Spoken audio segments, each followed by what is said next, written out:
And Phil?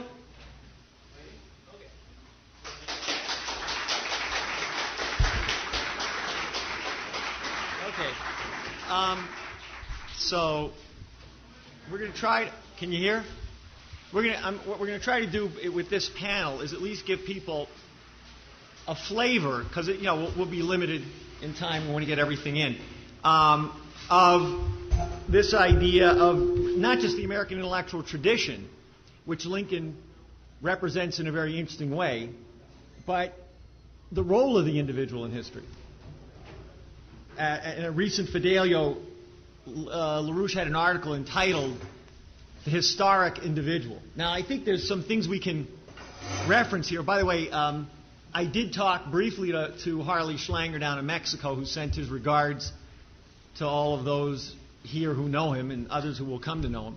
And he had spoken to Lynn about some of the things that we're doing in Mexico. Now, first of all, Lynn said he really enjoyed the 3 hours of questions and answers that he had here. And he thought, he was happy with it, he enjoyed himself, and he knew it was 3 hours, so he was happy to have done that. Now, there's an interesting thing in all this. Right now, there's a kind of an irony with which we can start things, and maybe that's a good way to do it, because I'll just show you. This is just a picture. It's partly just to... You'll see a contrast in this to something a little bit later on. But this is Lincoln, 1809, 1865. This is a picture from late 1847. Now, the irony is this. Lincoln only served one term in Congress. He served a number of terms as a state legislator. He lost elections, a lot of elections. He won some elections.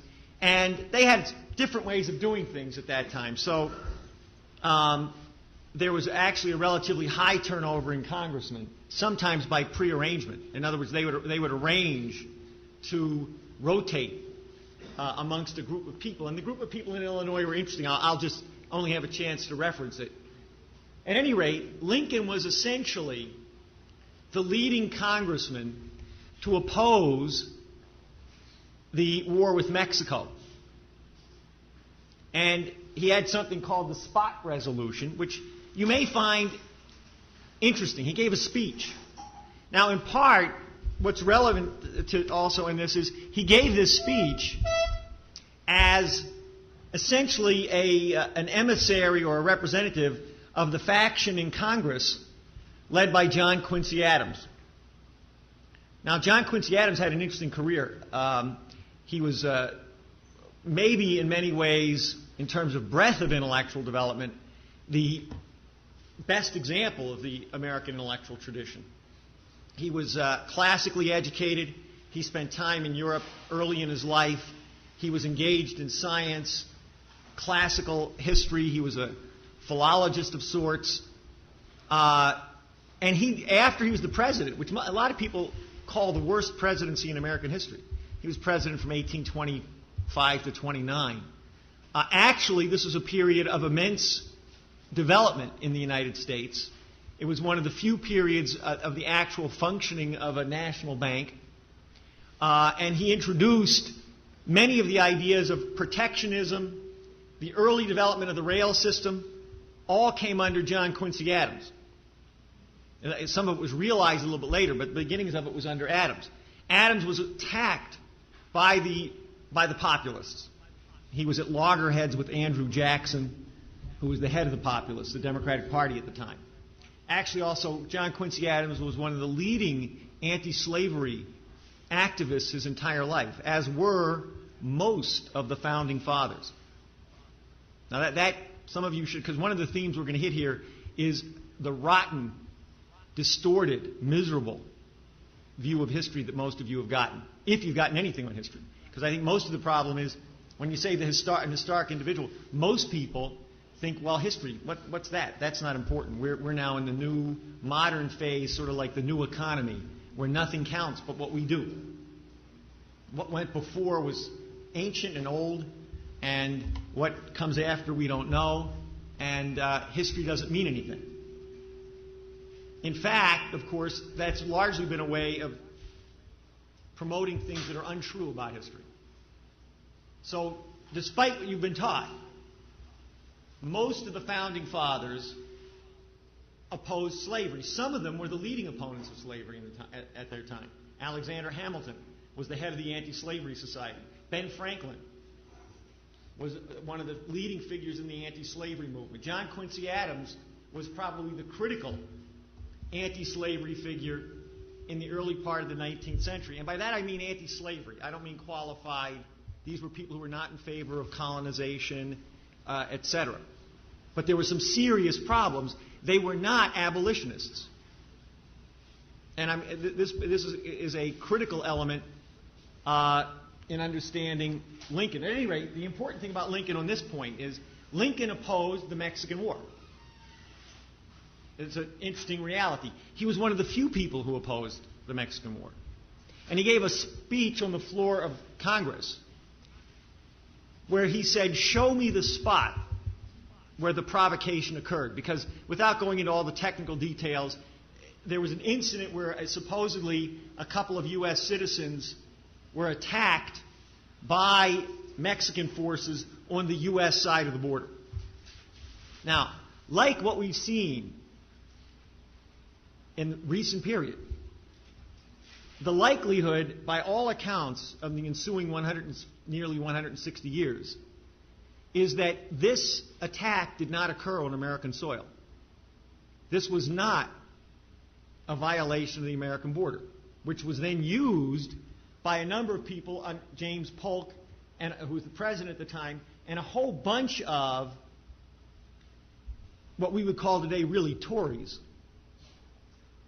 people who were opposed to the American system of political economy, people who opposed the system that was put in by Hamilton and Washington, and basically viewed themselves as engaged in an exercise of the development of a kind of joint American-British empire, which would lead to the breaking up of the United States.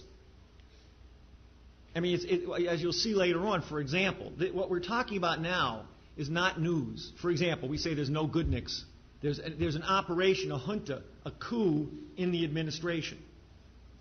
The government has in part been taken over. Well, I'll read you something a little bit later on as to what the U.S. government looked like when Abe Lincoln came to Washington, D.C. in March of 1861. Most of the Buchanan regime, the Buchanan government, that's the president prior to Lincoln, were Confederates. The Secretary of War was a Confederate. Buchanan was a Confederate. He was pro-slavery. From Pennsylvania. In other words, when Lincoln came in, the government was essentially run by secessionists. Most of them ended up in the Confederate government. So this situation today is not unlike the situation in some respects in the 1840s and 50s in the United States, into the point that Lincoln took the presidency. So Lincoln said on the floor of the Congress that the cause of the Mexican-American War was a fraud. And Lincoln never took one step back from that position. In fact, when he ran for president in 1860, one of the typical accusations came up was that he did not support our troops in the Mexican War in 1846 and 1847 and 1840. It came up in the Senate race also in 1858. And Lincoln said, no, I supported the troops. I didn't support the war. The war was based on a fraud. And, 12 years later, Lincoln was in the position of saving the United States, a story which we'll go into a little bit as we go over this. At any rate. So I thought, we're in a real irony here, because who was Lincoln fighting? Lincoln was fighting what you could call today the precursors of the synarchists, the fascists that were fighting. In fact, in many ways, synarchism formed as an actual movement in Europe in the late 19th century, 1870, 1880, in reaction to the fact that Lincoln won the Civil War. Because the plan was to destroy the United States in the Civil War, to divide it up, to destroy it. And this was a plan that was stated publicly by such leading British political figures as Lord Russell and Palmerston, who were the Prime Minister and the Foreign Minister of Great Britain at the time. Habsburg elements out of Spain and France, and with a fraction in the Vatican at that point. Their view was, we're going to destroy the United States. The problem was they didn't.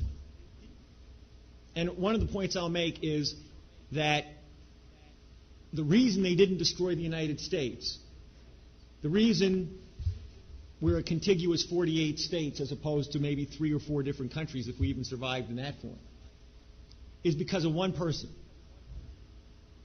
Abe Lincoln. No Abe Lincoln, no United States.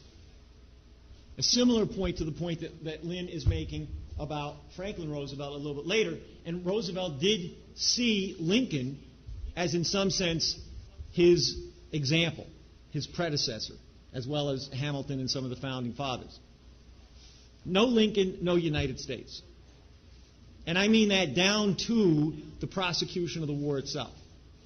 Even though he wasn't a military figure as such, you'll see, hopefully, if we have time, that the role that he played in this. Interestingly enough, by the general who was the general in the American Union Army of the Civil War was Ulysses S. Grant.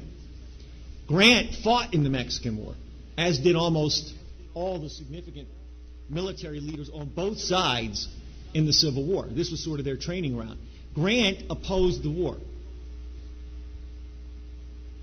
So this was is very similar.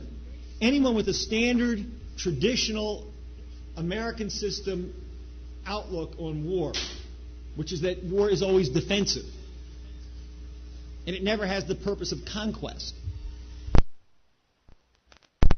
Just as the military today opposes the war, or at least those who represent this tradition, particularly in the Army and the Marines. So it was true then. And the reality is that what we're fighting today, Cheney, the synarchists, these people are, if not exactly the same thing, the heirs of those people who ran slavery, who ran the slave trade, who ran the Confederacy, and who wished to destroy the United States as an example of a nation-state, a republic that at least tended, at its best moments, as typified by the Constitution, to draw people away from this otherwise feudal approach to a system where some people are just cattle to be bled and others are meant to rule forever. Synarchism in a form, so it's the same reality. It's got a historic continuity to it. And very much the point to be made today is there's been developments. As I said, the problem for these people is that Lincoln won the war, and the United States became once again a kind of example for economic development in the last third of the 19th century, so that the British Empire, the Habsburgs, were threatened with a community of nations operating on an economic development policy, at least for a good portion of the globe, including the Middle East, for example. So the fact that that was on the march after the Civil War is what synarchism as an actual political movement. Because the idea of synarchism was to take what they saw as the advent of anarchy, which they said they didn't like, and they often would back up certain left-wing synarchist movements to create anarchy. And they say we have to move outside of the institutions of the nation and the republic to pull together an external force, an external alliance of forces under a single leader that would organize not a nation, but an empire. The Third Reich. Think about what these things were really modeled on. By the way, synarchism is what we fought. Fascism was just the Italian word for it. Since the Italians, under Mussolini, referred themselves back to the Roman Empire, they referred to the fasces of the Roman Empire, which was just a thing that they used to carry, torches, when they would conquer an area. So Mussolini chose to call himself a fascist in honor of the Roman Empire. Okay?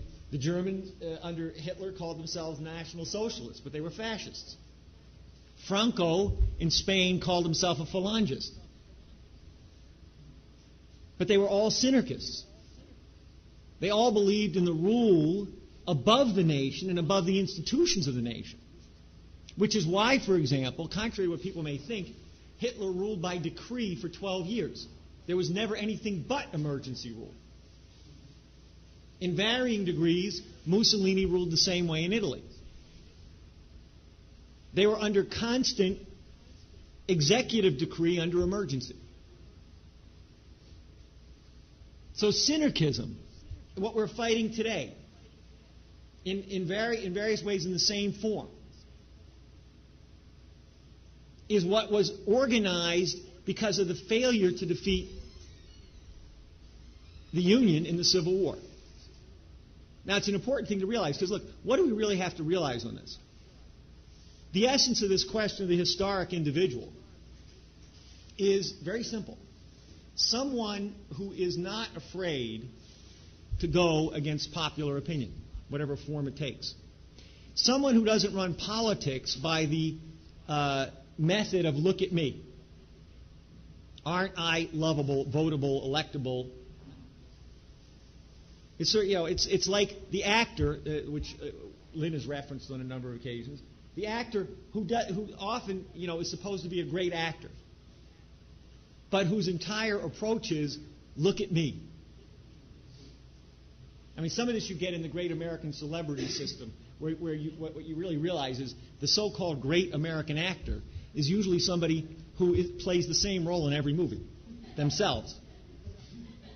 We had a good example of this recently. I know this is, this woman who passed away, Kate Hepburn.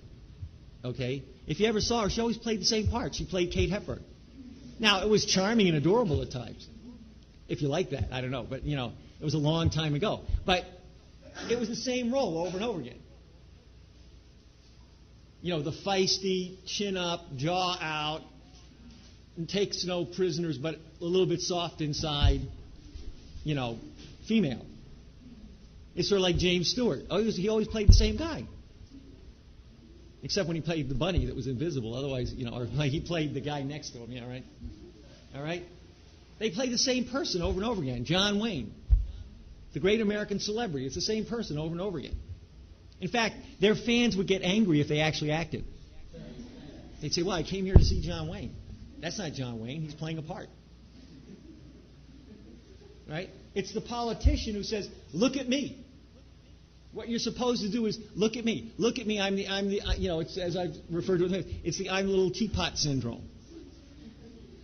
Some of you may have been through this. It's a horrifying thing, isn't it?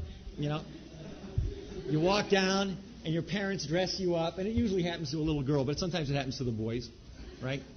And you're supposed to do something that the parents think are adorable. Like at the age of 4, I'm a little teapot, short and stout. And they say, oh, isn't she adorable? And, it destroys people. It's completely right. You have some poor little person, a little kid, and now they're 15 years old, and it's not cute anymore. And they're still doing it. Then they want to become an actor, and they still do it. Some of them become politicians. Look at me. Now, in effect, what do you have to do that? You have to appeal to the existing beliefs. You get another interesting way that this works in academia. For some of you may still be stuck in that. In academia, you have this idea, look, I'm going to become a scientist. Now, probably the best example is, in some respects, is I'm going to become a scientist. And maybe you really are committed to the idea. And so you go in there, and you get an idea. Maybe you've looked at something. You have a real idea. Now, maybe you're a researcher. Now, the problem is you've got to present this. You've got to make the following decision. Am I going to tell people what I really discovered, whether it's a historical reenactment or whether it's something that you really discovered if you're doing a certain kind of research? Now, your problem is, do I tell them that this is totally different than what they've been taught? That there's something new here? Not that I don't respect the fact that other people have done things that I base my work on. But there's something yet they got to think of differently if it's a significant discovery. Or do I try to put this in a form that they're going to find acceptable? Can I formalize it? Can I make it look like a nice mathematical proof? Can I keep it within the bounds of accepted theory? And most people crack. And the form that it takes is they say, well, in order for me to really prove this, I've got to make it formally mathematically acceptable. I've got to put a proof up that's deducible within what they think. And what happens is you lose the idea. A good example of this, for example, is this question of non-Euclideanism. A lot of people have been taught that certain kinds of geometries are not Euclidean, like spherical geometry. In other words, the geometry of the surface of a sphere is different than the geometry of a flat plane. So, for example, in a sphere, triangles have different degrees. They can have 270 degrees. They always have a little more than 180 degrees. So that's not like a triangle in Euclidean space. And so a lot of people think, well, okay, non-Euclidean, or to break from Euclidean geometry, is to have a slightly different surface, a slightly different set of rules. But the problem is, what do? They set up a new system of axioms. They change an axiom. In this case, the classic case is you change the so-called parallel postulate or axiom. It shows up in different ways. But now you've got a new deductive system. And in effect, the mathematics of it are all the same as Euclideanism with one formal alteration in it. And in fact, the argument often is that you can approximate it by an infinite division of a Euclidean model. That's not what non-Euclidean geometry, or what we call anti-Euclidean geometry, is. Anti-Euclidean geometry has no axioms and postulates. It rejects the idea that any fixed axiom exists. Your problem in anti-Euclidean geometry is to use whatever internal elements there are in the objects in space that you're looking at to generate a way of measuring it. Now, then you may have things that are spherical, you may have things that are saddle-shaped, you may have ellipsoids, you may have all kinds of different surfaces. But your geometry is an effort to investigate the nature of those surfaces and the differences amongst those surfaces. Now, the reason you end up with Riemannian geometry, this, by the way, is important in the history of physics, is because there was a view that you had to have this in a formally acceptable deductive form. And the only way you could do it was to change a postulate. Now, I'll tell you, this is a very interesting story about Einstein, which very few people realize. Einstein, contrary to what people think, was not a great mathematician. Now, by the standards of most of us, he was pretty facile with mathematics. But he wasn't a great mathematician. He wasn't a mathematical theorist. He was a physicist. He did physical work. And part of the problem was when he made some of his insights, some of his discoveries, and there may be some controversy about how particularly unique they were, but there were interesting things that he did. He didn't have the mathematics to deal with it. And so, in effect, he went out and hired mathematicians. He hired a guy named Minkowski, and then he hired a guy named Grossman. In particular, Grossman was a problem, because Grossman essentially said, look, Albert, you've got to stick to a formalized version of a non-Euclidean geometry. And so he essentially adopted the view of a spherically curved approach to physics, instead of a more generalized version, which would have been closer to the real Riemann. And Einstein said this often publicly. I have a problem with the mathematics. I have an idea that's different than the mathematics. And of course, you see this in all kinds of things. You see this in drama, where people think they have to adhere to a standard popular opinion on these things. Okay, we're going to do Shakespeare, we got to do it different. Here's the game. We're not going to do it with, like these people were in the 14th century. I mean, Shakespeare, he was old. He's writing about people in the 14th century. The costumes are kind of silly. We want to dress them up. We're going to do it in 20th century garb. We're going to do them as cowboys. Now, we'll do Macbeth as an organized crime story. Okay? Do Richard III as fascism. Okay? And they do these things because this is what's accepted. This is modernism. Now, when you reach the realm of politics, this is dangerous stuff. And this is in many ways what drama is really all about. Because what happens? Here we are. We have a system that simply doesn't work. The entire system is broken down.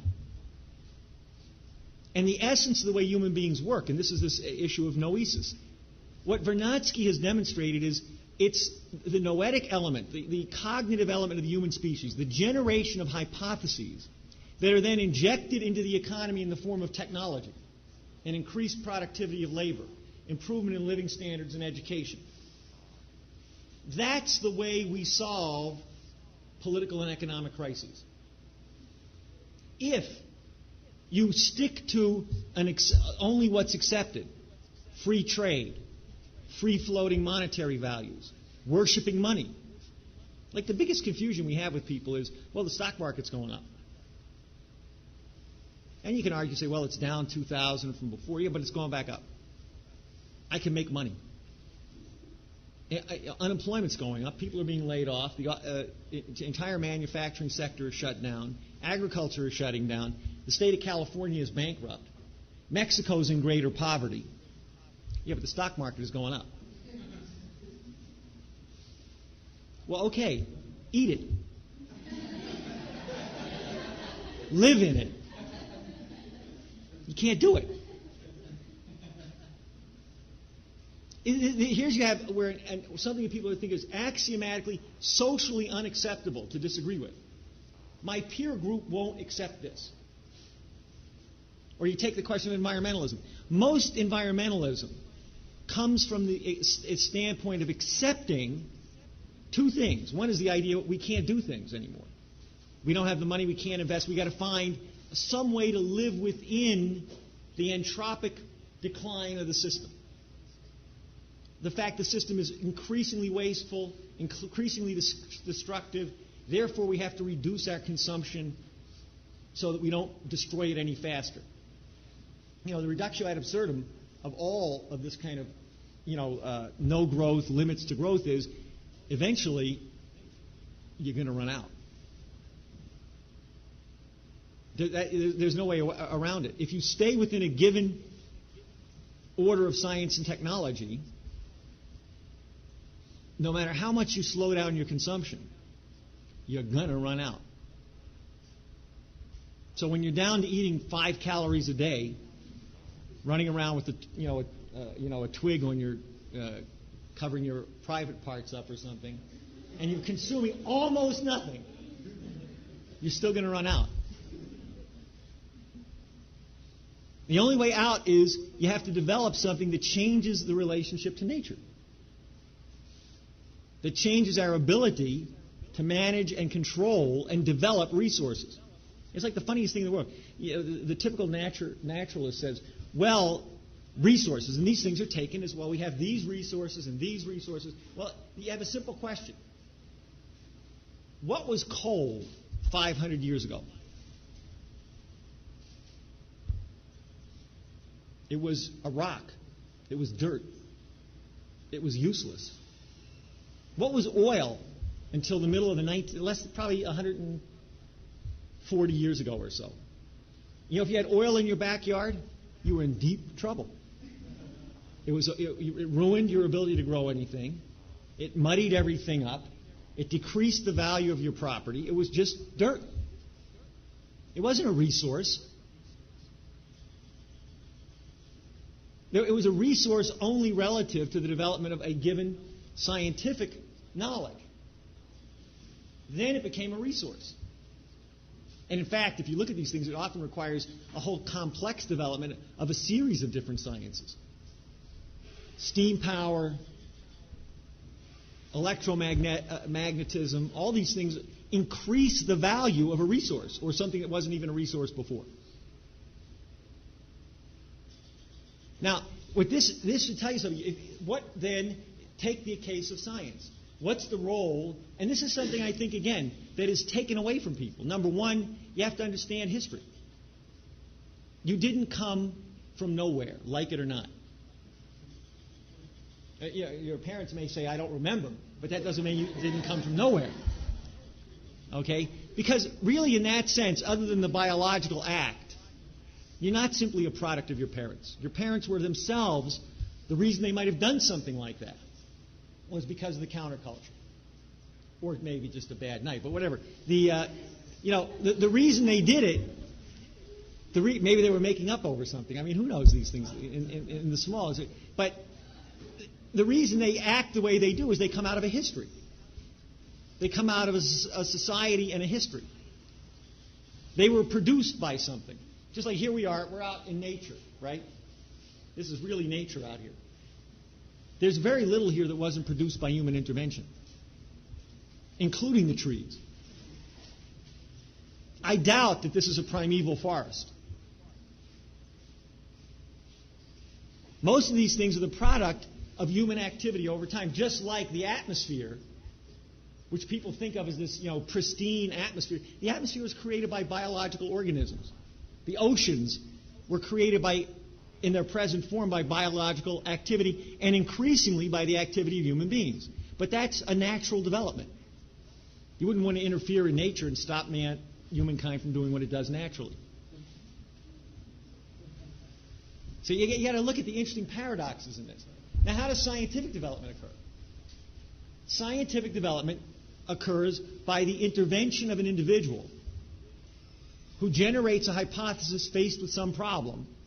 And I think there's two things you have to add to it, because I think too often people think, yes, creativity.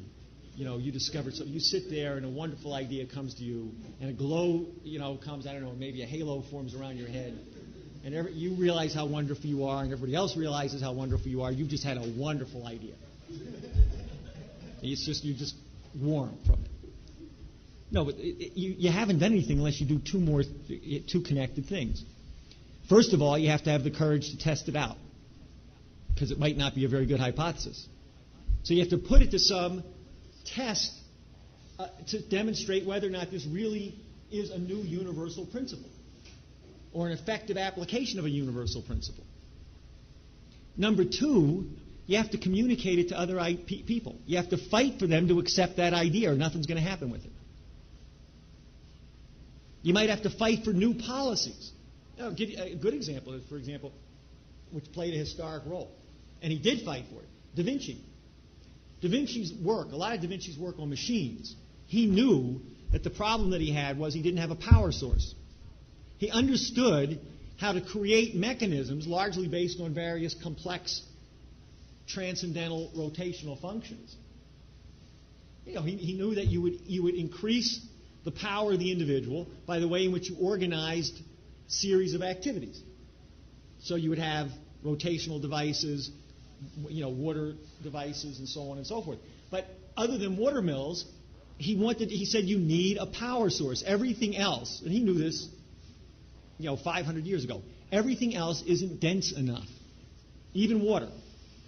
Wind, first of all, water, you're dependent upon natural courses, and wind is too erratic and not dense enough. You needed a denser source of power.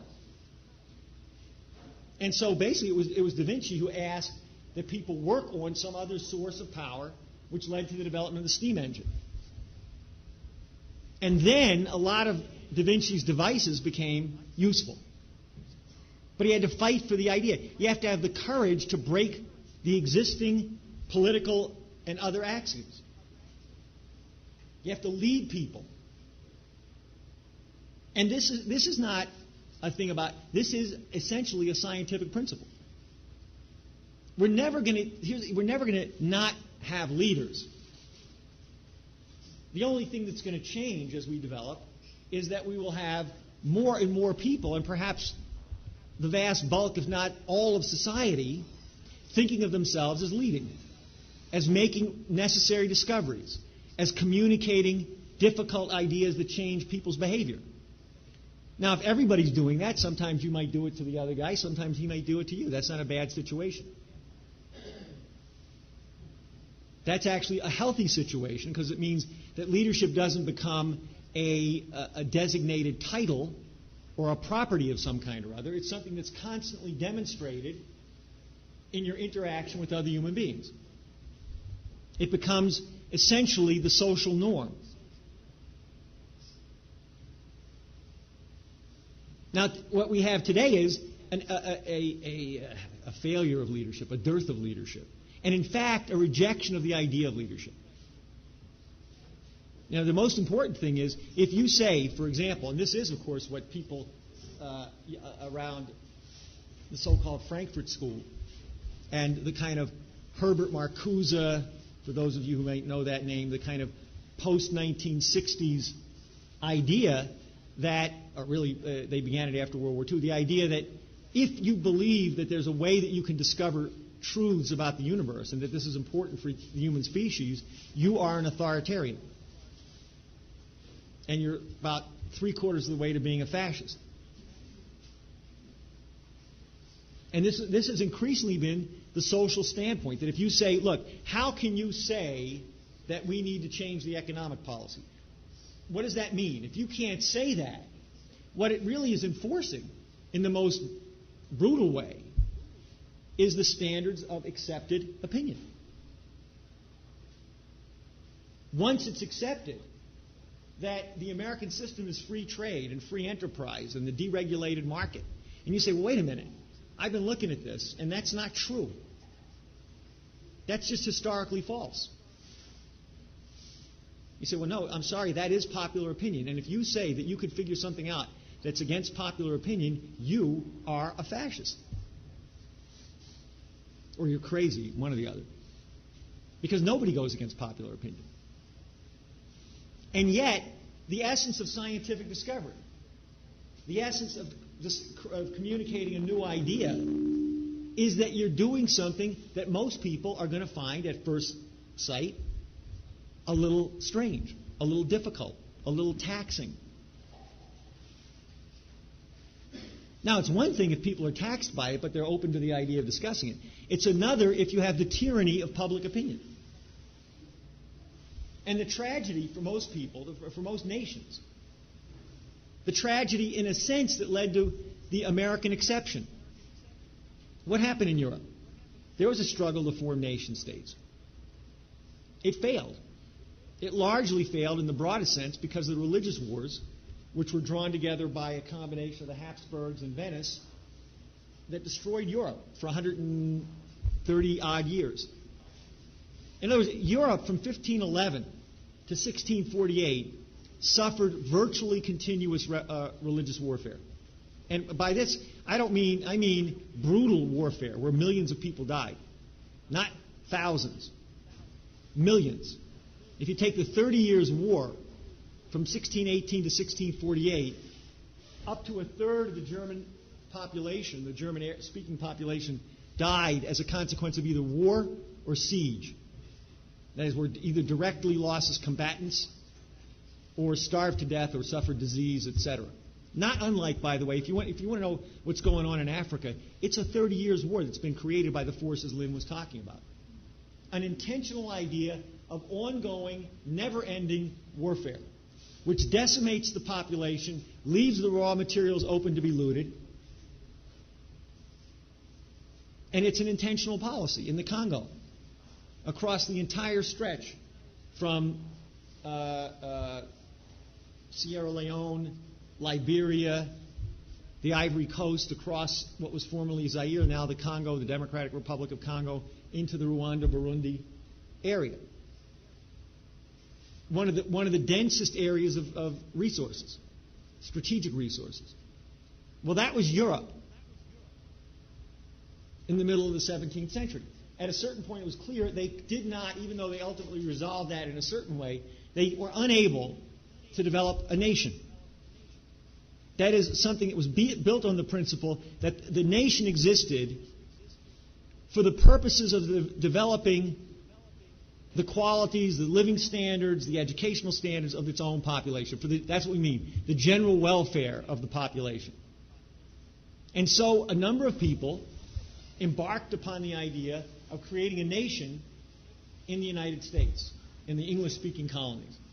This largely focused around a group of people in the Massachusetts Bay Colony, the Mather family, increase in Cotton Mather, the Winthrop family, and this is a whole group of people who were personally connected to the Leibniz circles. In the case of Winthrop, the older Winthrop, the governor of Connecticut and so forth, and in the case of Increase Mather, they were correspondents with Leibniz.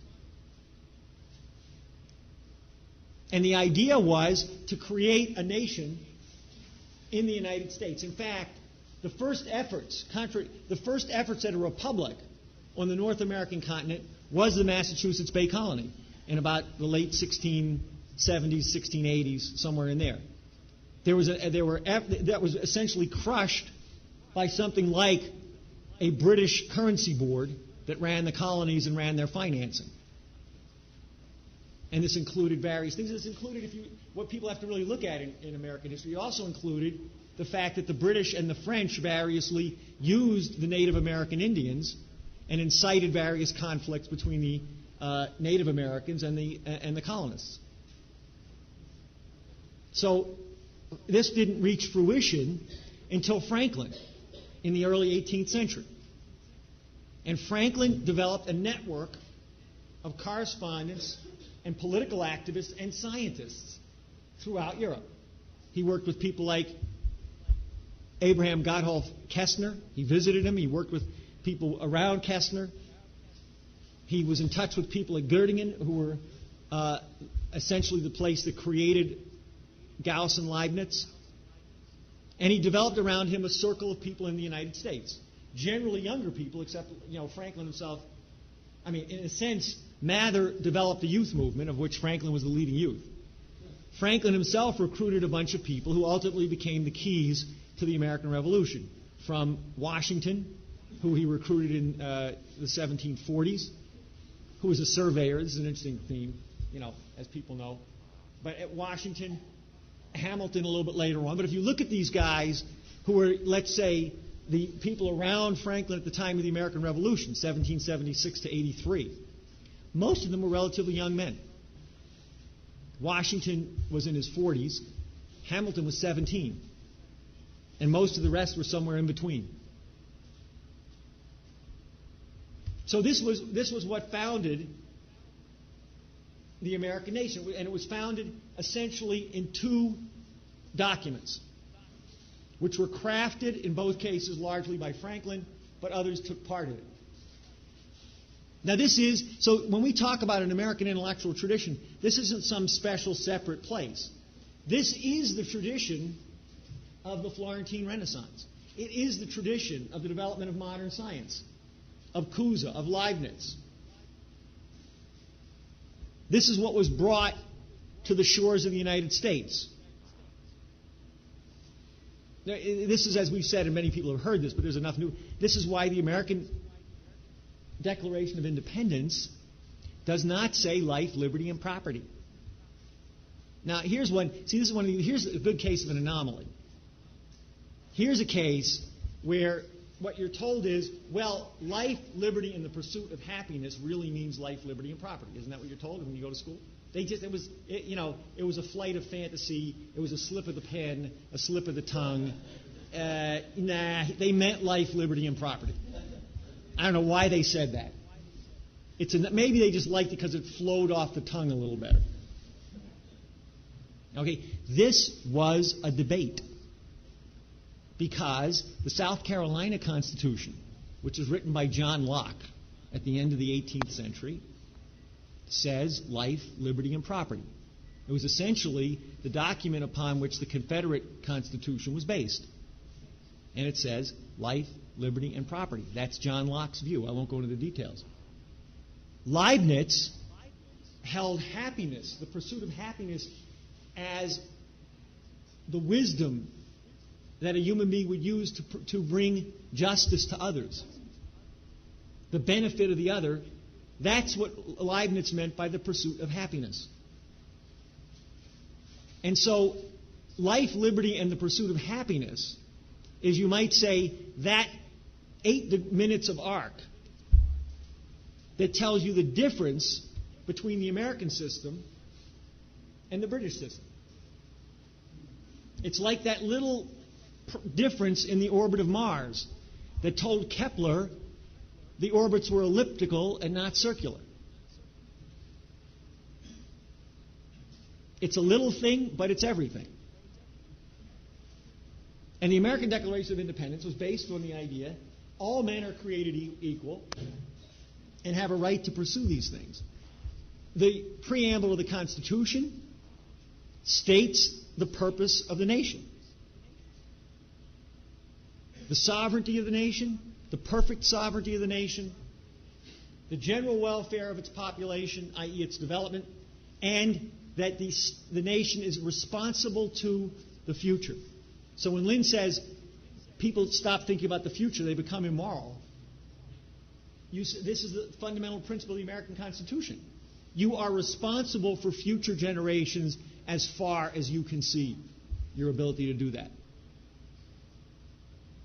So the American intellectual tradition, the American system of political economy, is based in this kind of Leibnizian Renaissance break from everything else that had existed. And to this day, at least the documents, and to the extent we've gone back to those documents at a time of crisis, to this day, the U.S. Constitution is the most developed form of a constitution, taken together with the Declaration of Independence, that states the purpose and the morality of a nation, not only to its population, to its future, and to other nations.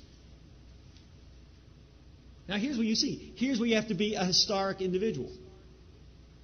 You have to. The tragedy occurs as it occurred in Europe, when they couldn't overcome the ability to be manipulated on religious grounds, religious warfare, and sad to say, there were people who stood up, and in at least 2 cases that I'm aware of, they were assassinated.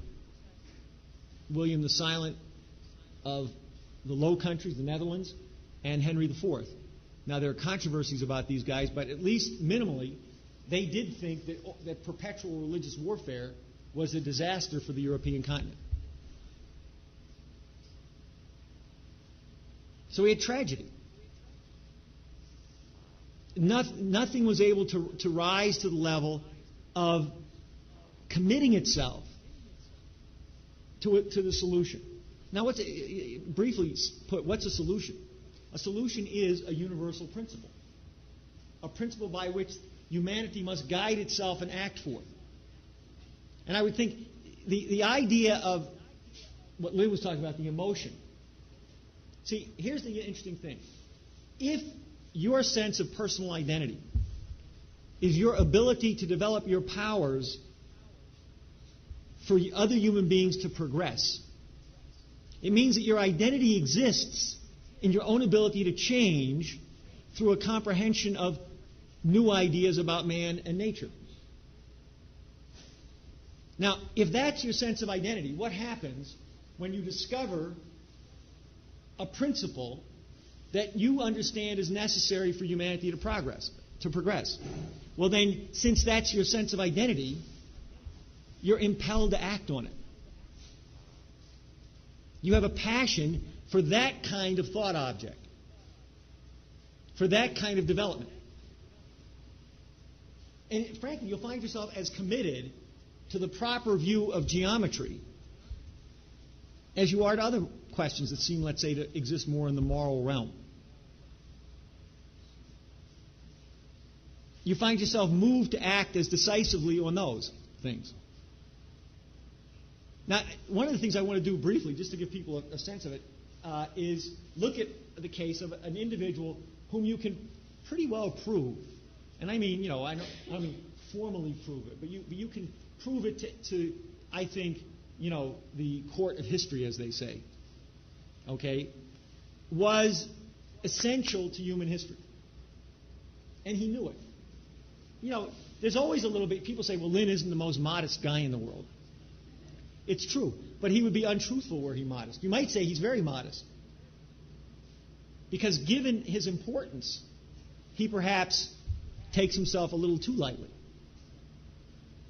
But Lincoln knew that the country was going to depend on his intervention. And Lincoln had about as much reason to believe that as Lynn does. In other words, in terms of the way people look at things. He wasn't rich. He wasn't powerful. He wasn't good-looking. He wasn't popular. He wasn't any of those things. He simply recognized, well, it's true, he simply recognized that no one else was going to act on what he knew. Not decisively. People could be organized to do something, but no one was going to act decisively. Now the background, very briefly, and then is from the time the country was formed, there was an opposition to the American Republic inside the United States, largely based in Boston and New York, and the South. And in a sense that's not completely understood, because of that, the United States was founded with an embedded problem. It wasn't so much a compromise, in the sense that people use that word, that they gave up their morality. It was a necessary flaw, and they knew it to be a flaw. That is, Franklin knew it to be a flaw, and virtually, and I would just refer you to a speech by Lincoln called the Cooper Union Speech, which is February of 1860. February 17th or something like that, or 27th. Actually, I can tell you when it is.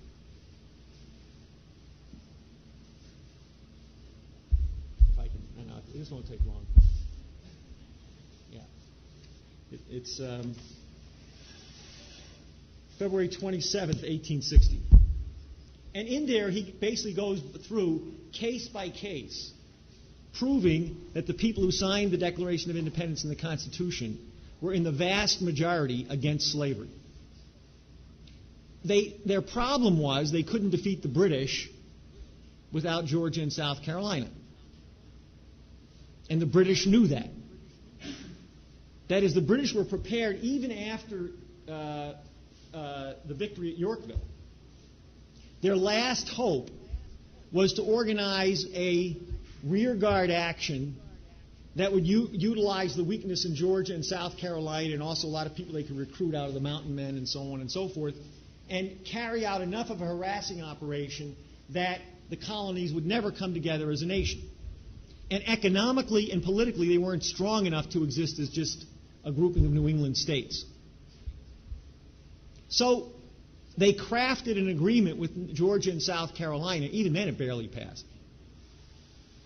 And if you read it, it's kind of one of these funny things. Because the Constitution, and it's almost painful, it is true, never mentions the word slavery in either context. It never says anything about slavery. This word slavery is never mentioned once in the Constitution. And by doing that, what they hope to do is two things. Keep Georgia and South Carolina in, and never recognize slavery so that it would disappear. And there were certain things, and it gets too detailed to go into, but certain things that were done to try to make it disappear. For example, the slave trade was outlawed by 1808. Now what happened was it was disappearing. But there were problems that were crafted on this flaw. As some of the things that are talked about as problems, I think, just to show you ironies, are funny, the kind of thing you've probably heard. And this is not good, but it also shows you have to be a little bit more ironic about things. For example, you probably heard, well, look, the Founding Fathers are no good bastards because they only counted the slaves as 3/5 of a person. Isn't that disgusting? 3/5 of a person? Aren't they really a human being? Yes. The reason they counted them as 3/5 was because the South wanted them counted as a whole person. What did the South want? How do you count congressional representation based on population? right? Now, the South wanted to have their cake and eat it too. They wanted to say these people are slaves and have no rights, but they should count as a whole person in the census, so we'll have a preponderance in Congress. In a certain sense, if the South wanted to say they're not human and they can be slaves, then they shouldn't have counted as anything. The compromise was to count them as 3/5, to actually concede to the South. If you want them to count, free them. But you see, it's interesting to me because I know in most schools, this thing gets taught as this shows you what scumbags the Founding Fathers were. They had a gun to their head at one level.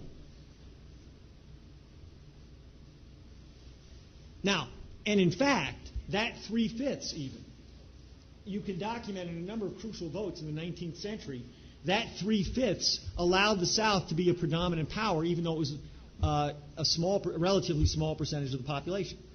Because by 1830, there were almost 2.5 million slaves in the South. By the Civil War, there was 4 or 5 million slaves in the South. Now, what happened was very interesting.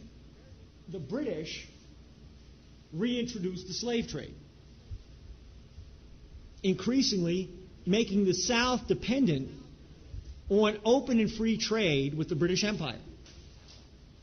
Now, for that reason, and here's an interesting twist in the story, though, a lot of the people in the North who were anti-slavery were pro-British Confederates. In other words, they wanted to split the South off because their idea was if the South stayed in the Union, eventually the pressure would be for the South to give up slavery, and the cotton trading houses in the North would lose their cotton trade business. So they were in favor of forcing the secession of the South. So they were the abolitionists in many cases. Now, there were many good people amongst the abolitionists because it wasn't a bad position to have. But the financing, the political orientation, was run by a bunch of people who wanted to maintain slavery. And here's where the twist comes in on Lincoln, who's slandered on this beyond belief, right? Aren't you told? The latest one I really get a kick out of, because people are actually told us, is that he was a slaveholder. Now, that's just a factual abomination. Okay? It's just not true. The closest you can get to it is that Mary Todd Lincoln's family, not her, had amongst it some slaveholders. But Lincoln probably never knew a slave until he was a late adolescent. Now, here's the twist. What was Lincoln's task? And here's where you see genius of a certain kind and courage.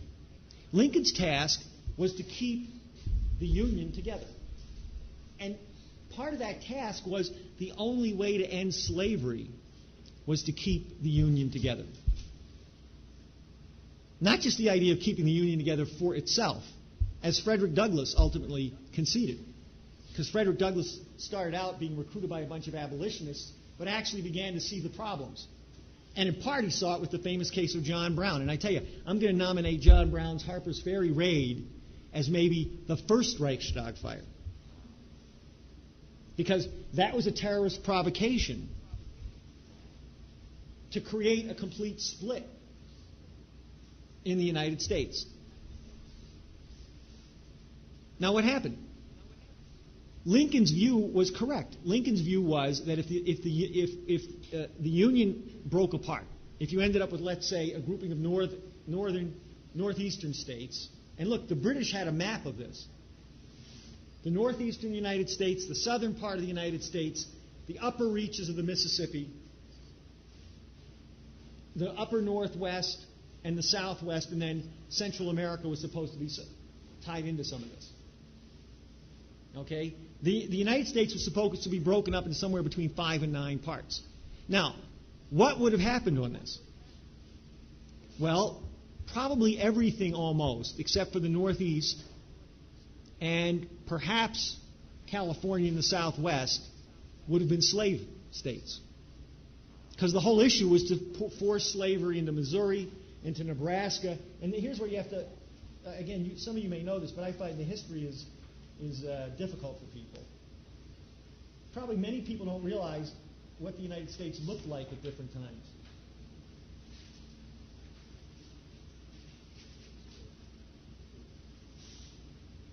Right? Now, this is the United States in 1850. This is all unorganized territory. These aren't states. This is the Minnesota territory. Nebraska doesn't exist. And Nebraska was a big fight over whether or not it would be slave. Missouri was the famous Missouri Compromise. And this ultimately ended up in a virtual war on the Missouri-Kansas border, okay, later during the 1850s. And the fight was over slavery. There were bloody wars fought. Nebraska. All of this is really unorganized territory. And the question was, will slavery simply exist in the South? Will slavery move into the North, into the Western territories? I mean, how many of you actually thought the United States ever looked like that? I mean, partly it's just how little history is known. Some of you may have known it, but I'm sure a lot of you don't. Okay? So Lincoln's problem was that if you didn't keep the Union together, the likelihood was the whole South would remain slave, Texas would be slave, probably the entirety of this zone would be slave, as far north as they wanted to go, and a good chunk of the western territories. So if he didn't save the Union, if he, let's say, was an abolitionist and said, I'm going to give up everything that has slavery in it, we're going to be the pure Northeast and no slaves, then he would have been condemning not only the existing part of the population of slavery, but an inevitable expansion of slavery. Because at this point, the British were quite happy to turn all of this part of the United States, various different elements in Central and South America, where there was also slavery in various places, into essentially a raw materials, semi-finished goods processing plant for the British Empire. Now, what did Lincoln do? When Lincoln realized, and there was, for a long time, a lot of people around Henry Clay and the Whigs and whatnot thought that they could avoid slavery, that it would ultimately disappear. And they hoped that they could compromise their way out of it in the sense of waiting it out. In 1854, 1855, Lincoln realized that slavery wasn't going away. You had the Kansas-Nebraska Act, where supposedly people were going to vote on whether they could have slavery or not. And look, make no mistake about another thing, and I don't want to simply, but there, amongst the free trade economists, there's increasingly a line that, slavery wasn't that bad. And this, of course, is a line that partly came out of the South. It's partly romanticization. Well, slavery, first of all, it did function as an economic system. The entirety of the North built itself off the slave system, and the slaves weren't treated that badly. Pick 2 out of 3. Okay? All of it is a lie. Slavery was a degraded, effectively a small concentration camp system. And you can see this in the way that Confederates treated military prisoners at places like Andersonville during the Civil War. They starved them to death. So, number one, it wasn't some pleasant system. Number two, in a way you could show the United States manufacturing industrial system was not built off the back of slavery. In fact, slavery lowered the wages for the industrial working class and slowed down the economic development. And this is the kind of thing that Henry Carey and Lincoln knew. Now, the key thing is that Lincoln decided in 1854-55, along with a couple of other people, to build a new party. The Whig Party had failed. It was split on the slavery question, even though it represented a certain kind of American system approach. Protection of industry, control over currency. But they allowed themselves to be split and became essentially irrelevant. So Lincoln decided. Now, who was Lincoln at this point? He was an Illinois lawyer. Not poor, not rich. He had some political reputation from before. He'd been out of politics for about 6 or 7 years. But he knew at this point that the country was going to be destroyed, and by 57 he gives his famous House Divided speech. This nation cannot survive half slave and half free. It will either be all free or all slave. And we have reached that crisis. And that was a crisis that was going on for 30 years. From 1821, this was an issue. There were the great debates in Congress in the middle 1830s, and so on. But now the crisis was upon us. There was no way out.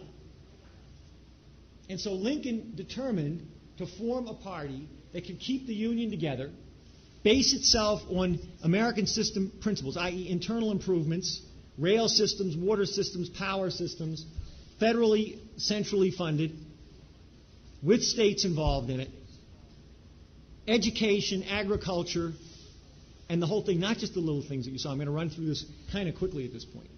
Okay? But let me give you a little flavor of Lincoln.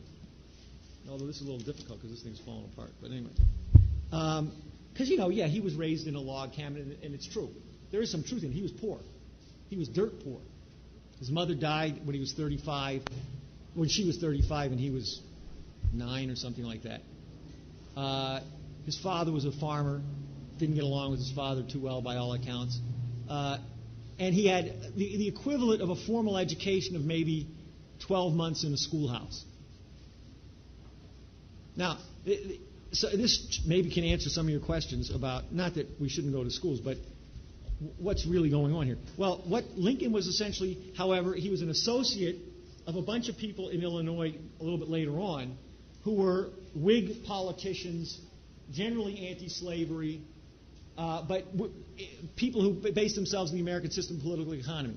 They were a group of lawyers who would travel together and clearly developed a non-British view of law. And they would discuss Plato, Shakespeare, etc. This is the kind of thing. But to give you a sense of what he was doing,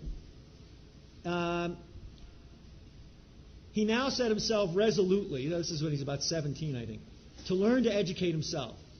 It has been a matter of surprise that with such meager opportunities he became a man of such general intelligence and culture. But when it is remembered that united with an intense desire to learn, he had great facility in acquisition, that he early formed the important habit of learning thoroughly and going to the bottom of everything he studied, and that his memory was both ready and tenacious enough to enable him to retain forever what he had once learned, it will not seem so surprising. His habits of study, of constant investigation and acquisition, he retained up to the day of his death. He studied Euclid, algebra, and Latin when traveling the circuit as a lawyer. He began early exercises in writing prose and in making speeches. He was always reading, writing, and ciphering. Then apparently he taught himself calculations, he taught himself various forms of arithmetic, and but this will give you the best sense of it. He rooted himself in classical art, to put it in the simplest sense.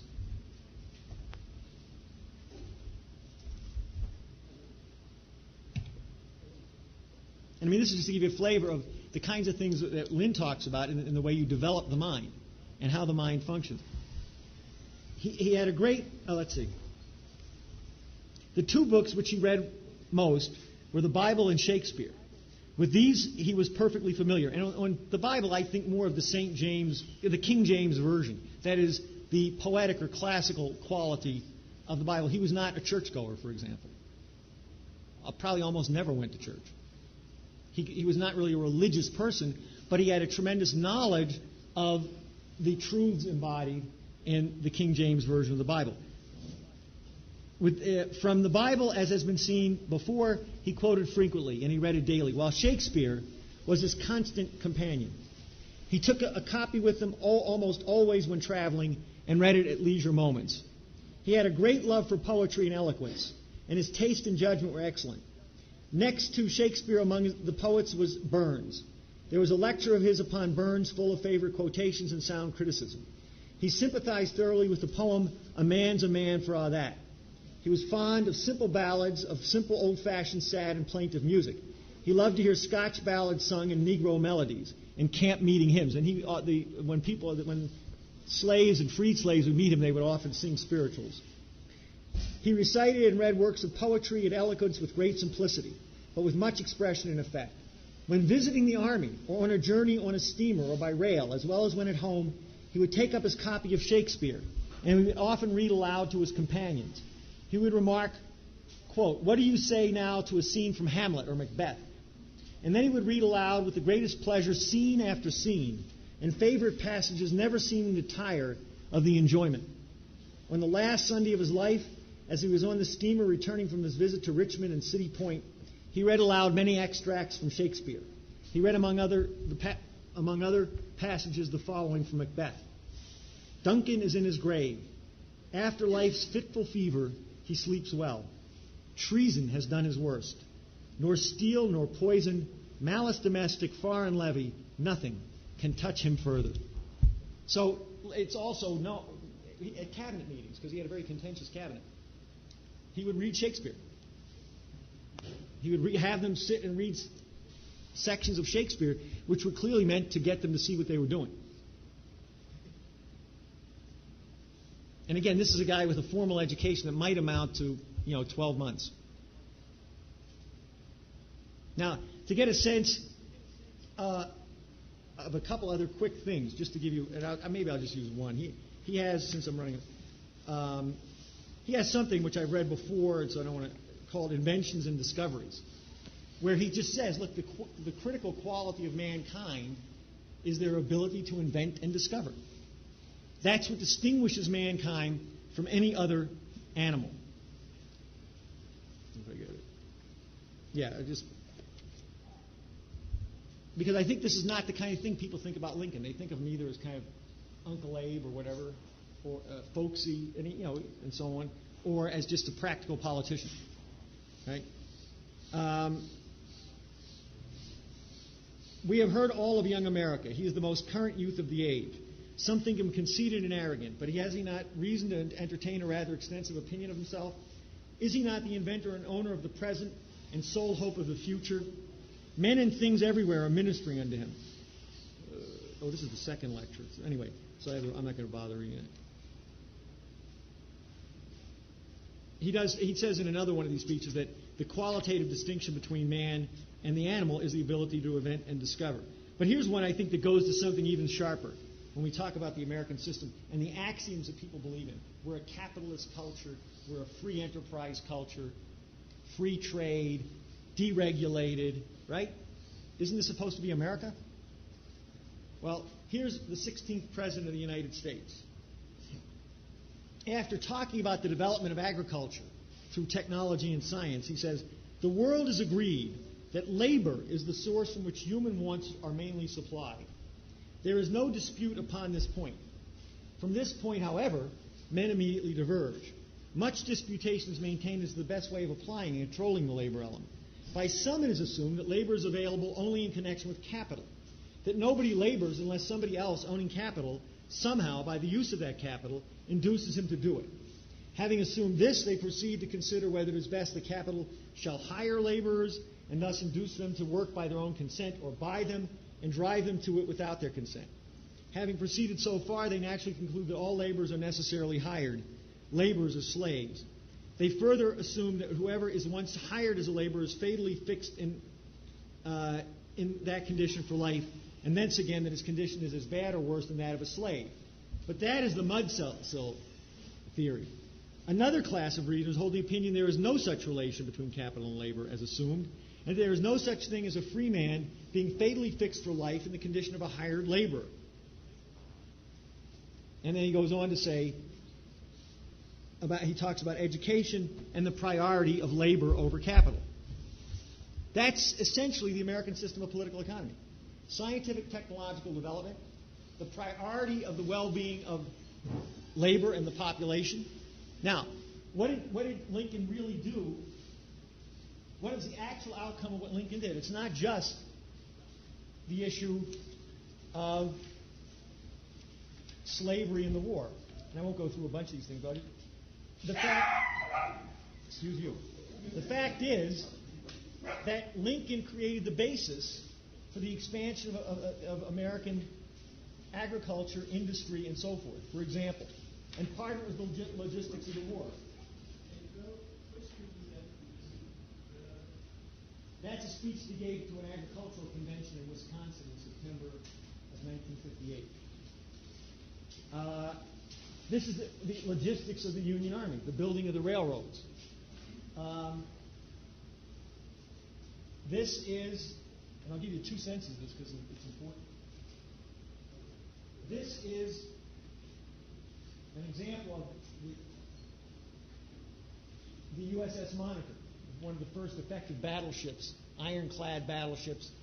What did that mean, however? What allowed that to be built in a way that was superior to the Confederacy?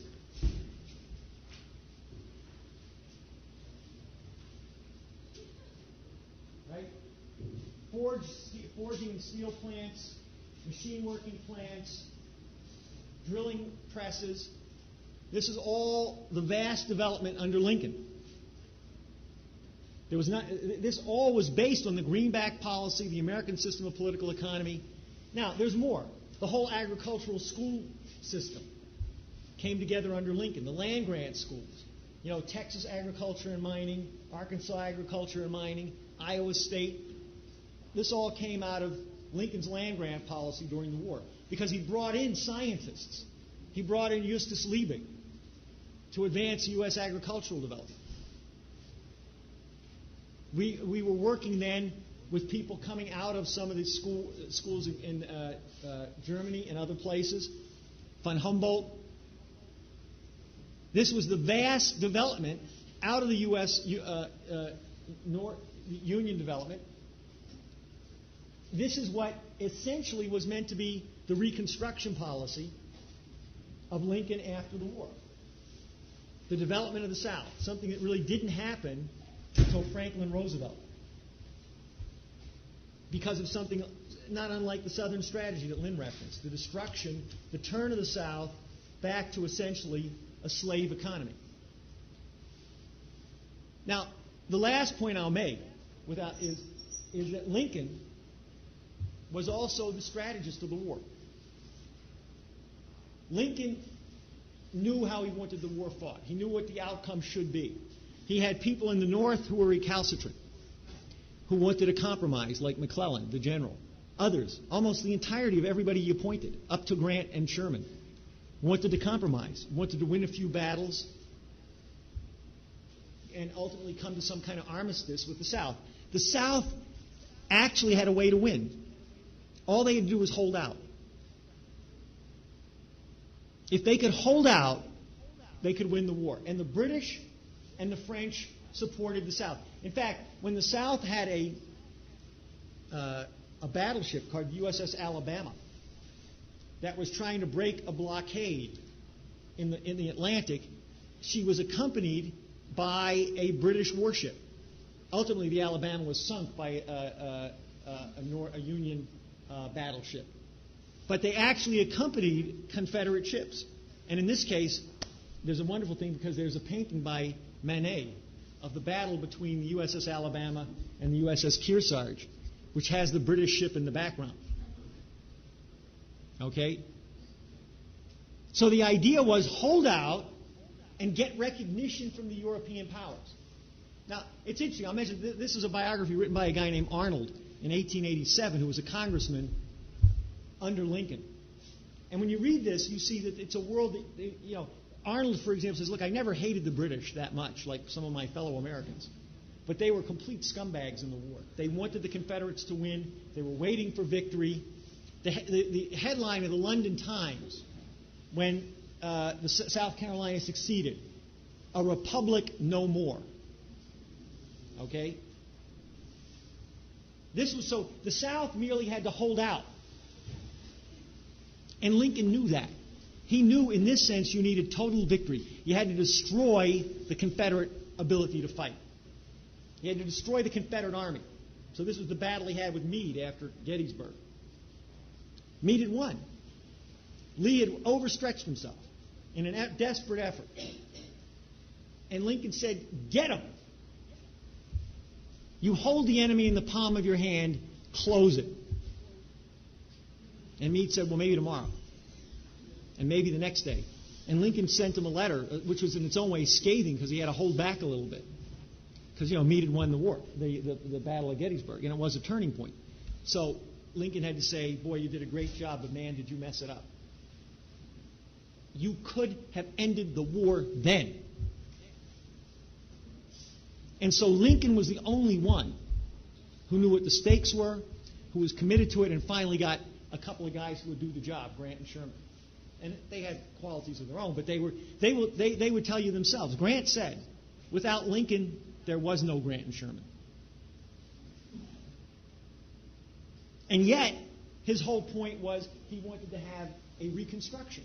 He wanted to open, as he says in his last public speech, the Louisiana speech, we shall let them back into the Union as if they had never been out.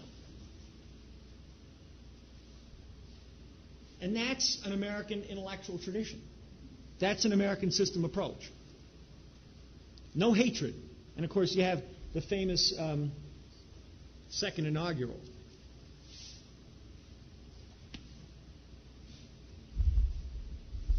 Which is worth. Some of this stuff really is, maybe you think you've heard it too many times. I'll give you a sense of the system that we fought against. And I'll show you one last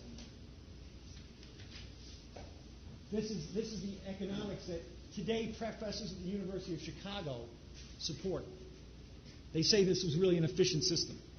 Robert Fogel, professor of economics at the University of Chicago, won the Nobel Prize in either 1997 or 99 for arguing that the slave system was as efficient as the industrial system of the Union North. He still teaches there, huh? Robert Fogel, F-O-G-E-L. So we're naming the names here, right? Anyway. This gives you a sense. And ask yourself, and this is not just look, a lot of times they'll say it's flowery rhetoric. It's 19th century flowery rhetoric. Okay? At this second appearing to take the oath of the presidential office, there is less occasion for an extended address than there was at the first. Then a statement, somewhat in detail, of a course to be pursued seemed fitting and proper. Now, at the expiration of 4 years, during which public declarations have been constantly called forth on every point and phase of the great contest, which still absorbs the attention and engrosses the energies of the nation, little that is new could be presented.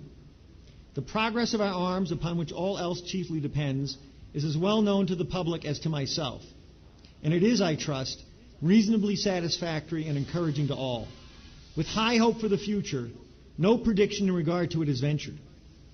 On the occasion corresponding to this 4 years ago, all thoughts were anxiously directed to an impending civil war. All dreaded it. All sought to avert it.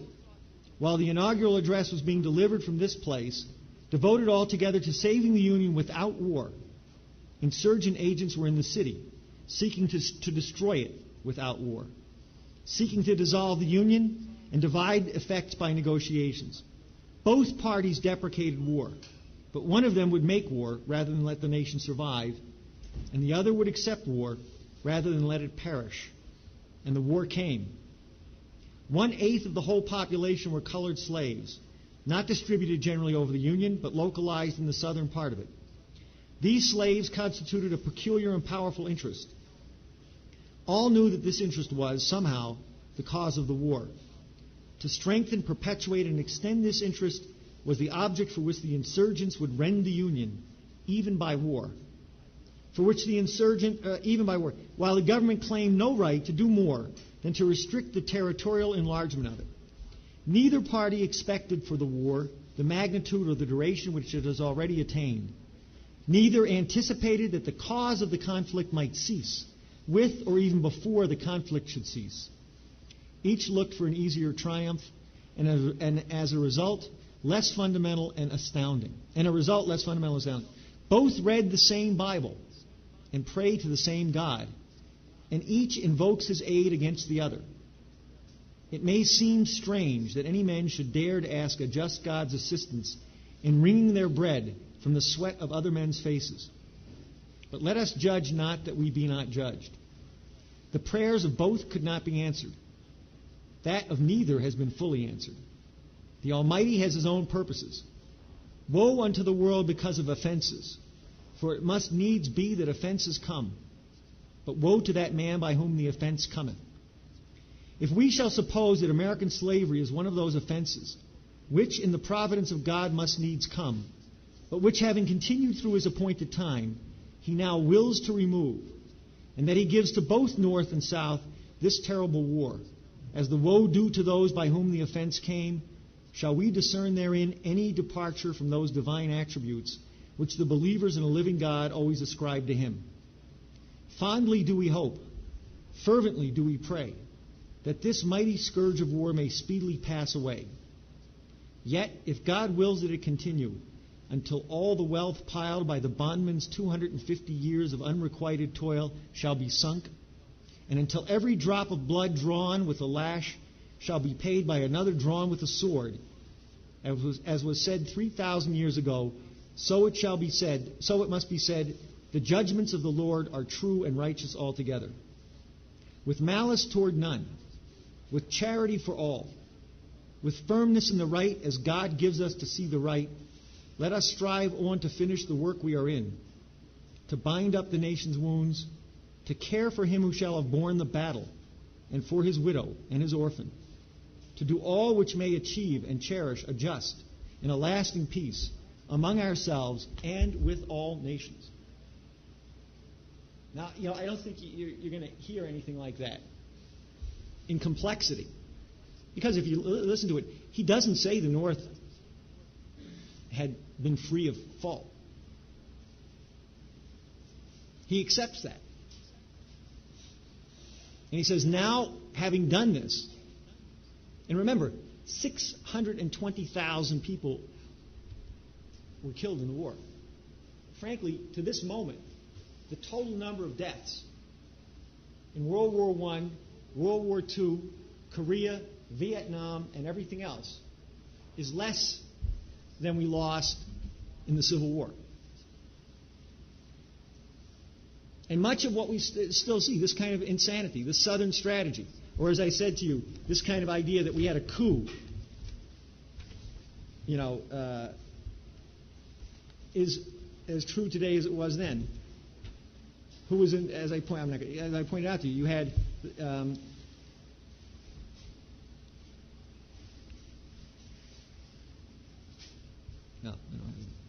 the entirety. Okay, on the 12th of December, Lewis Cass, the Secretary of State, resigned because the President, Buchanan, refused to reinforce the forts in Charleston. Jeremiah Black, who was Attorney General of Buchanan, had given an opinion that the federal government had no power to coerce a seceding state, was his successor. Howard Cobb of Georgia, the Secretary of the Treasury, and afterwards a general in the rebel army, managed to destroy the credit of the government. And when December 10th he resigned because his duty to Georgia required it, he left the Treasury empty. John B. Floyd, soon to hold the rank of general in the rebel army, was the Secretary of War.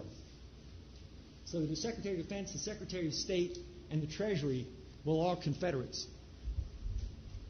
This was 2 months before Lincoln came in. So for those who say Lincoln was the cause of the war. The South seceded when Lincoln was elected. Now, this is the role of the historic individual. In that way, Lincoln was a sublime person. He might have had his problems. But without Lincoln, no United States, maybe even not a lot of industrial development in Europe. And what happens, this is Lincoln. Remember the first picture I showed you, Lincoln. This is Lincoln a couple of days before he was assassinated. Last photograph of Lincoln, 56 years old. Actually, the same age as me. But I think he's done a few things. Anyway, so hopefully people get some idea of the quality of mind and the quality of real struggle. I mean, Lincoln struggled over these things. He didn't have some kind of blind idea that everything he thought and said was right. He took responsibility. As Lynn says today, I have to do this. And Lincoln said in 54, 55, 56, I have to do this. And I tell you, he had no more behind him than Lynn does today. Yeah. When you said you gave a lot of attention to classical art, how much access did he have to music, like Beethoven's music, Mozart's music? I don't know. I mean, there's a couple of things. I really don't know. It's never, nothing I've ever seen mentions it. It is the case that you did have in the Midwest at that time traveling bands of these Moravian singers who would do, Bach and Handel and some of the other lesser known. How much he saw that, I don't know. I mean, I know on the literary side, he was knowledgeable. As Burns was one of his favorites, but there was every indication that he knew Shelley. He was, immersed in Shakespeare. He did come from a limited background. I mean, there's no doubt. I mean, there's an interesting thing. One of the reasons that in law he was such an interesting thinker is because he couldn't afford for a long time the English law books that everybody would have. Plus, you couldn't carry. See, the way they at that time these lawyers rode the circuit. This is true.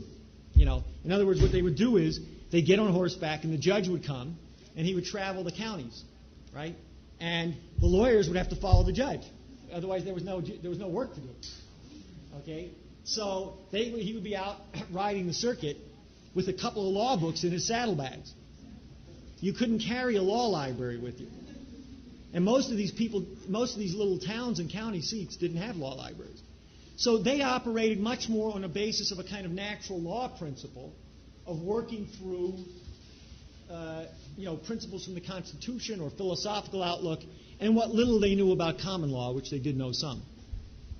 Okay? But that's the kind of atmosphere in which he developed himself. He was a surveyor. He did surveying when he was in his early, mid-20s. He was involved in building things. He was an inventor. He invented actually a way to float barges, which I don't think was that big a success, but it was probably a system that would have worked. He was an expert. Look, his specialty was rail law and transport law. And so he would argue for rights of way for railroads. He defended a couple of cases of that were brought to try to halt railroad development.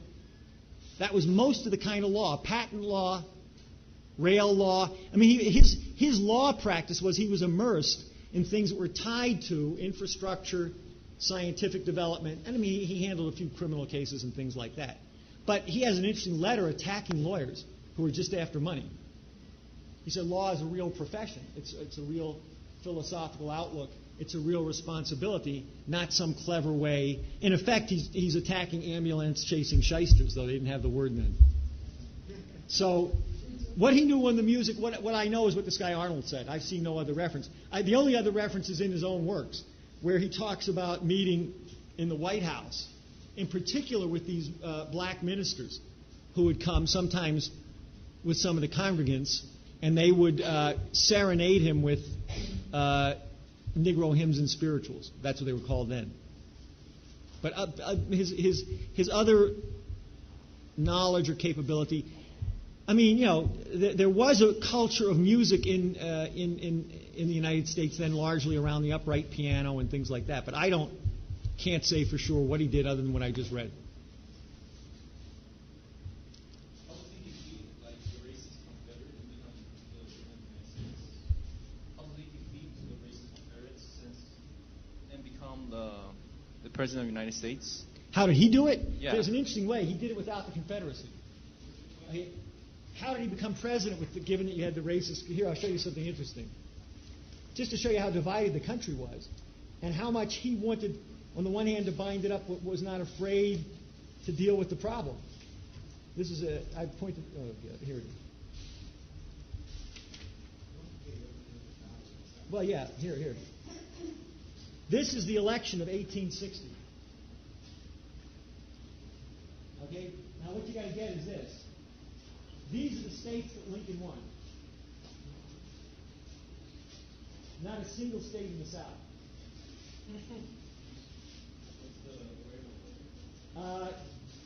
This one is Douglas.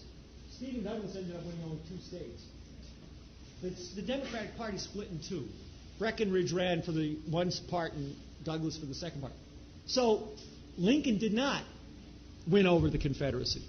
He won based on a solid Northern vote. Look, the country was very divided. It was a divided country. It would not have been that difficult to split the United States. It was divided over the slave question. That's why you have to look at... See, Lincoln could have walked away, as the abolitionists wanted, and said, the hell with them, let them go. Maybe we'll organize a few of the border states, which was a big issue, okay, that were in between.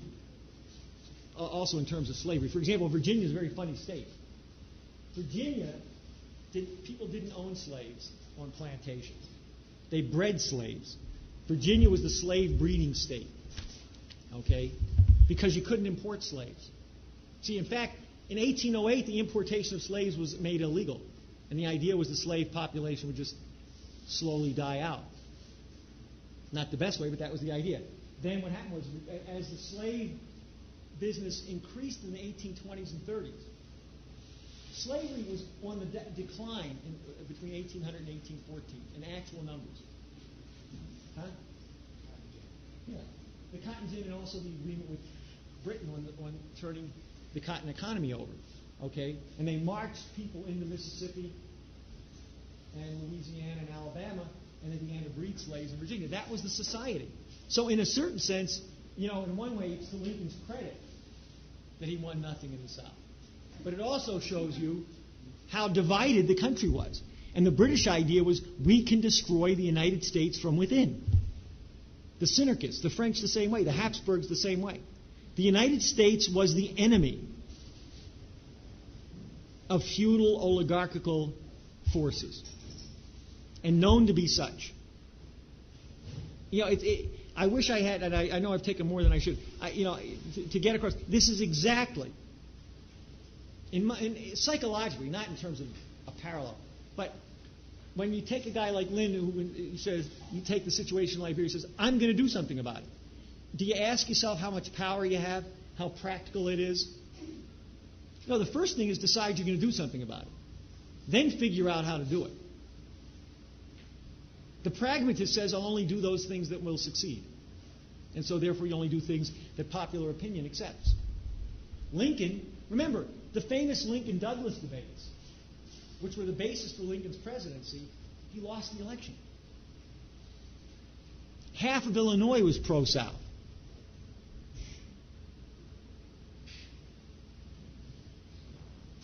Lincoln's view is it's what I do now in the debates, in the fight against Douglas, in the building of the Republican Party, in the building of a force that can save the Union.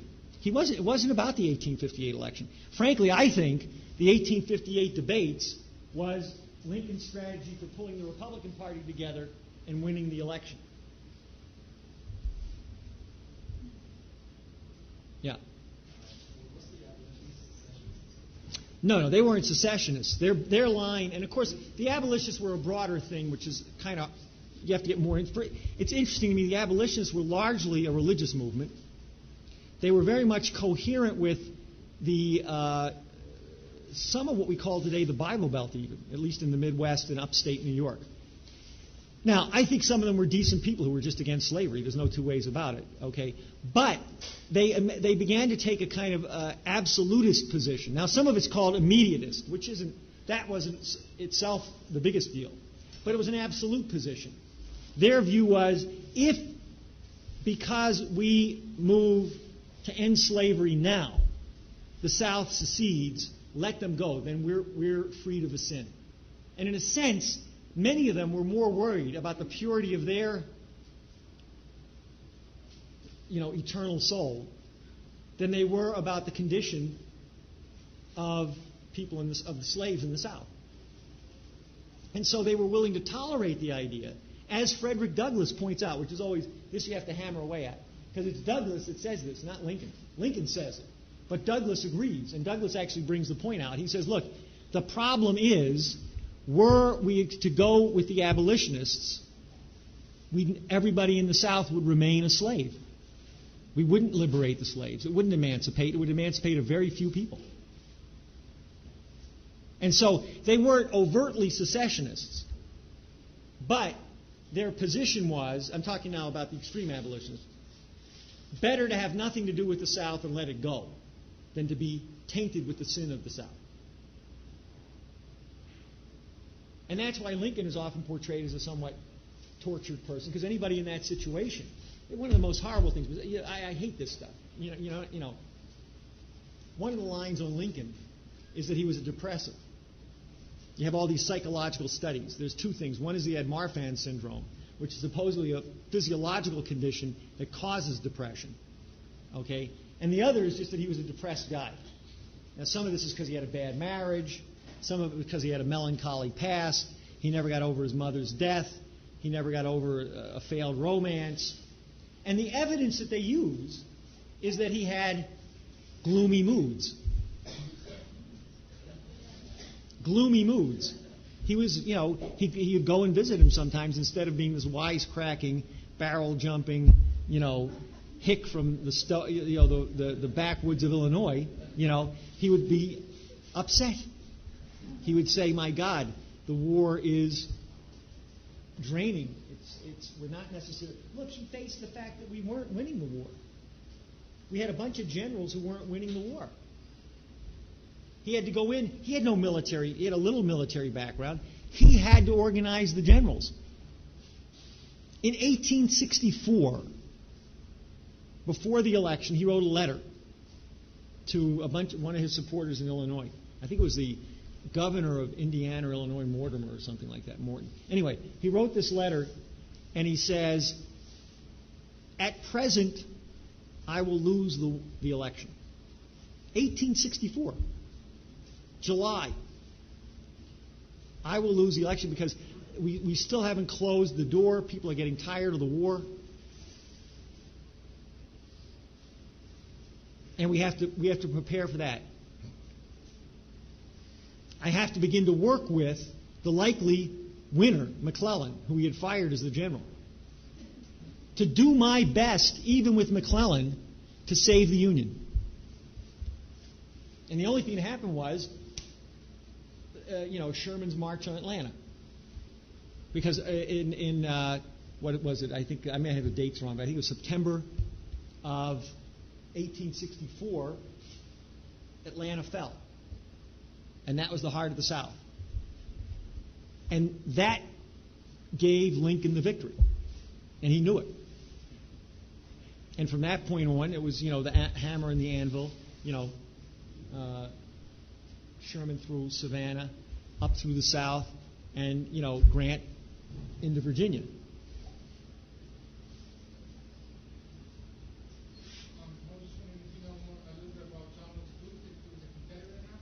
Yeah, he was a pro-Confederate, complete pro-Confederate. But he was part of a conspiracy, and everybody knew it at the time. There were safe houses in Montreal. There was a woman named Surratt who was hung. You realize people were hung for Lincoln's assassination that most people don't even know about it. First of all, it wasn't just an attack on Lincoln. There was an assassination attempt on Seward, who was the Secretary of State, who was stabbed and seriously wounded. Okay, Grant was also under an assassination threat, and he was meant to be the target, except Grant didn't go to the theater that night. Now, apparently his wife wasn't feeling well and he didn't go. So there were a number of assassins on the streets of Washington, D.C., April 14th, 1865. John Wilkes Booth, a guy named George Surratt, and I forget the name of the guy who attacked Seward, but he was also captured. So the idea was, remember, the Appomattox was 5 days before this. The signing of the agreement between Lee and Grant was April 8th or 9th. Lincoln was assassinated on the 14th. These are things, what's going on here? This is a counterinsurgency. This is effectively a last-ditch effort to keep the Confederacy.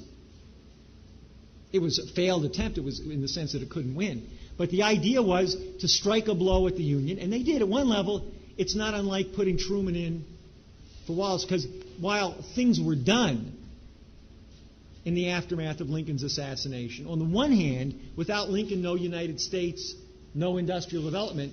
On the other hand, what if Lincoln had not been assassinated? Maybe a different world. But this is 5 days after Appomattox. There were people who were still fighting in the South, well into the summer. Mobile, Texas. Fighting went on, Texas, but fighting went on in the South well into the fall. So this was a move by the Confederacy, by the same people who supported the Confederacy, with the knowledge of the Confederate intelligence bureaus. And in fact, Wilkes Booth had worked for the Confederate intelligence, to strike a blow in the aftermath of Appomattox. And I don't think there's any two ways about it.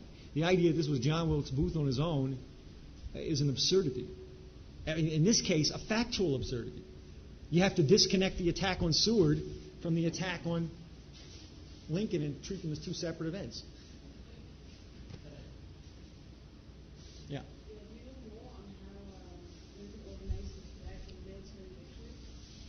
Well, first of all, you can't separate it out from the economics. In other words, Lincoln began the greenback policy.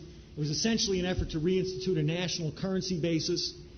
He organized and invested in the entire industrial development. In other words, he took the moment. Think of it. He started the Transcontinental Railroad in the middle of the Civil War.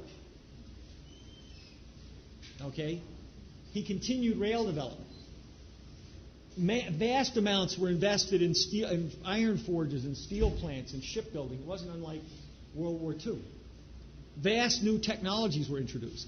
So in one sense, that's the way he organized it. In the other sense, he organized it two ways politically. One is he insisted on the strategic objective was not territory.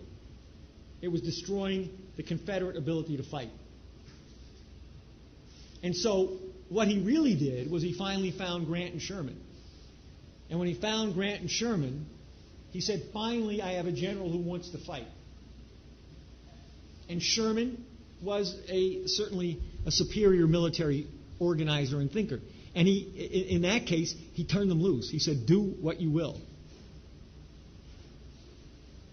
And urged them to constantly keep in mind the destruction of the Confederate fighting capability. All the stories that are told about the horrors of Sherman's march are just lies. There were no rapes. There were none of this stuff.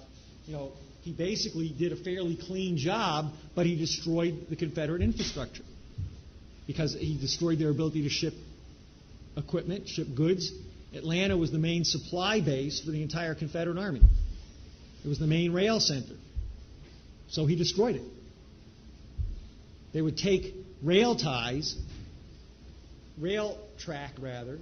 and they would melt them down and tie them up, and they were called Sherman's ties.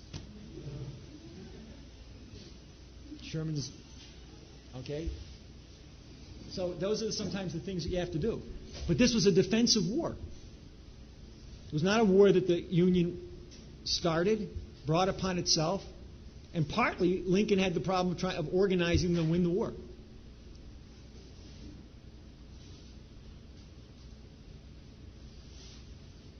I mean, part of what he did to organize it was the Emancipation Proclamation. He realized that now that the war had started, there was no more talk.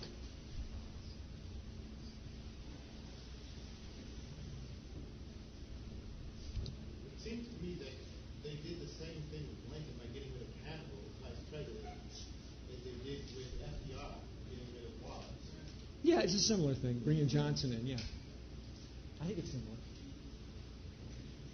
Because Andrew Johnson was a compromised, dubious figure, but he actually thought he needed that because the election was such a mess up to that point.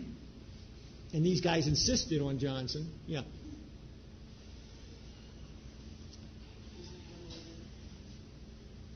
What was the perception internationally about what was happening back in the United States, in Mexico? Yeah. Look, largely the United States was surrounded by enemies. Very little support. Probably a couple of exceptions. One, Russia. Interestingly enough. Okay, the Russians for their own reasons, and in part because Alexander, remember, ultimately freed the serfs. And Alexander, I forget now, the second, or it was the Tsar. And he was a figure who wanted to free the serfs and did free the serfs. Now, later on, there were operations. So and also, of course, he was opposed to the expansion of the British and French empires. So the Russians sent ships to San Francisco and New York to support the Union. But otherwise, France, Great Britain, Spain, and Mexico, this is ultimately why, Lincoln opposed Maximilian. Ultimately, the United States was involved after the Civil War in getting rid of Maximilian. But at that point, the Mexican regime was essentially a Habsburg regime. And so Mexico, Canada, was a hotbed of pro-Confederate sentiment and essentially a refuge for the Confederacy. In other words, what would happen to a lot of these Confederate agents that would get caught in the North, they'd escape to Canada. So from the early part, and this is the point that Lynn makes, it just gets nailed down at the Congress of Vienna. That is, once the French Revolution fails and goes into this lunatic Jacobin phase, and then you get Napoleon, and then ultimately you get the Congress of Vienna, which essentially divides Europe up with all kinds of games into a series of empires. You have the failure of the German nation to come together at all at that point. Okay? Virtually everything in Europe and in the world that, to a large extent, we dealt with. I mean, Japan was isolated. I mean, remember, Japan didn't open up until Commodore Perry in '68 or whatever it was, right? So very, very little support for the United States around the world. Now, you had different things, funny different things that shake people up, like Karl Marx supported the Union in the Civil War. The International Workingmen's Association of Great Britain, Manchester, etc., supported the Union. And you had that kind of thing. Okay? But it was all for all kinds of mixed reasons, but it's true. But in terms of the governments of Europe, in terms of the monarchies and so forth, I mean, I don't know. There may be some of the smaller countries it's possible, but the main countries were prepared. See, the whole Southern strategy was not to defeat the Union Army. They knew they couldn't do that. But the idea was two kind of strategies, one that in the end offset the other. One was hold out long enough that the British or the French would recognize the Confederacy. And then that would bring in certain kinds of support. Okay?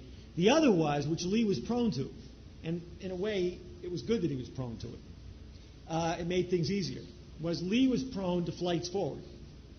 So his idea was, and Davis was too, get a big victory, and then the shock effect will cause us to be recognized. And that was the idea behind Gettysburg.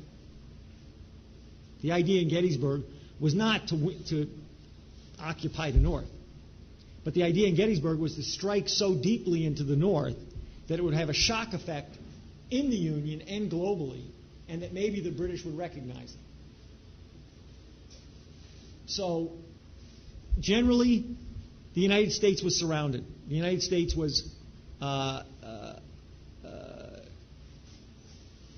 opposed by the existing oligarchy of Europe almost to a man. As I said, a story that's more complicated because of later developments, but the Vatican. The papacy was pro-Confederate.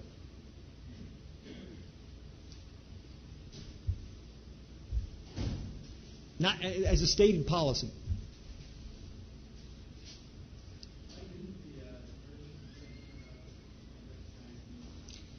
Because they were worried, they didn't want to get themselves caught on a losing proposition. The Confederacy had to prove itself. They were prepared to supply the Confederacy, behind the scenes or somewhat illegally, but an actual official recognition would have meant receiving an ambassador, diplomatic relations.